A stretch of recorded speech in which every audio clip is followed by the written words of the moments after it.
मोहन सरकार की cabinet meeting में कई अहम निर्णय लिए गए हैं। नए साल में सीएम मोहन यादव की अध्यक्षता में यह पहली बैठक हुई। इस कैबिनेट के लिए प्रदेश के सभी मंत्रियों और विभागीय सचिवों को टैबलेट दिए गए। बैठक में मंत्री और भारत साधक सचिव को ई कैबिनेट एप्लीकेशन के संबंध में प्रेजेंटेशन एवं प्रशिक्षण दिया गया, जिससे अब डिजिटल सिस्टम का प्रभावी उपयोग हो सकेगा। कैबिनेट मीटिंग के निर्णयों की जानकारी एमएसएमई मंत्री चैतन्य कुमार कश्यप ने दी। उन्होंने बताया कि बुरहानपुर जिला सिंचाई में 41वां स्थान है। बुरहानपुर विधानसभा में 922 करोड़ की लागत से झिरमिटी मध्यम सिंचाई परियोजना मंजूर की गई है, जिससे 17,700 हेक्टेयर में सिंचाई की जाएगी। नेपानगर विधानसभा के लिए 1676 करोड़ की लागत की सिंचाई परियोजना को मंजूरी दी गई है, जिससे 34,100 हेक्टेयर में सिंचाई होगी। इससे 22,600 किसान परिवारों को लाभ मिलेगा। तो आपको नव वर्ष की बहुत बहुत शुभकामनाएं और नव वर्ष की पहली कैबिनेट 6 जनवरी को माननीय मुख्यमंत्री डॉक्टर मोहन यादव जी की अध्यक्षता में आज आयोजित की गई है और इसमें जो महत्वपूर्ण प्रस्तावों को आज स्वीकृति दी गई है, उनमें 2 प्रस्ताव झिरमिटी मध्यम सिंचाई परियोजना बुरहानपुर जिले की है, जिसकी लागत 922 करोड़ रुपए की है और जिससे 17,700 हेक्टेयर भूमि में सिंचाई होगी। दूसरी परियोजना बुरहानपुर जिले में ही नेपानगर की है, जो नेपानगर विधानसभा में आती है।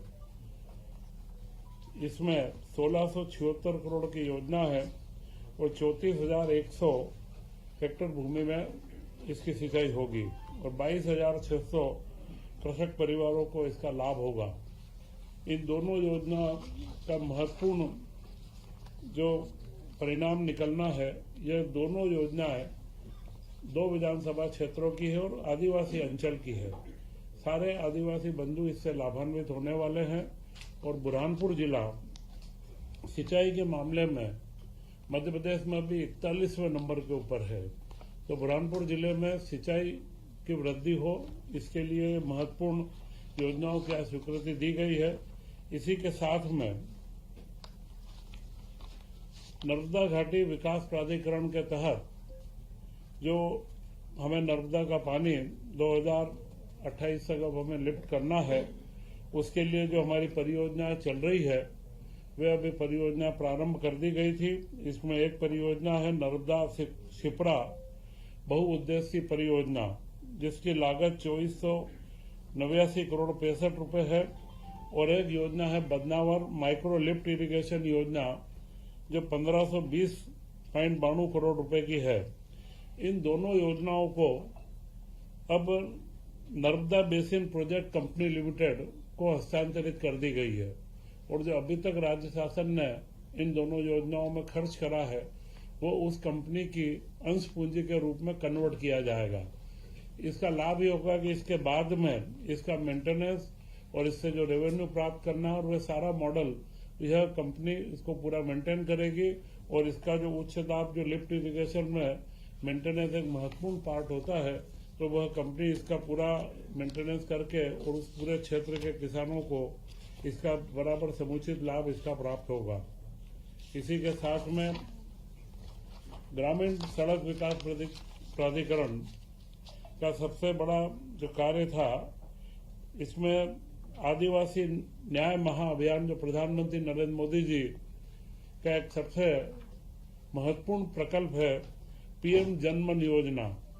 तो हमारे मध्य प्रदेश में जो हमारे योजनाओं में बेगा, भारिया व सहरिया, इन 3 जनजातियों में 22 जिलों के अंदर निवासरत है, इनके लिए योजना लागू की गई थी और इसमें इसकी निरंतरता का प्रस्ताव दिया गया है, जिसमें इसकी सड़क की 1039 किलोमीटर सड़क और पुलिया 112 है और 795 करोड़ रुपए का खर्च इसमें अनुमानित है।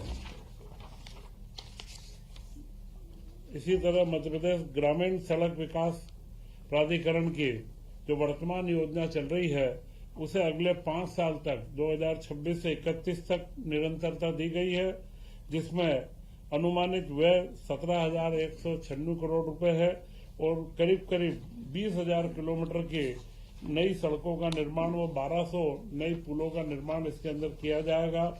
और इसी के साथ में जो इन पुरानी हमारी सारी योजनाएं हैं, मध्य प्रदेश में टोटल प्रधानमंत्री ग्रामीण सड़क में 88,517 करीब किलोमीटर मार्गों का नवीनीकरण भी जो करना, वो उन्नयन करना, इसके लिए इस योजना को 1 अप्रैल 2026 से 31 तक निरंतरता दी गई है, जिसका अगले समय में अनुमानित व्यय 10,000 करोड़ रुपए इसका रहेगा।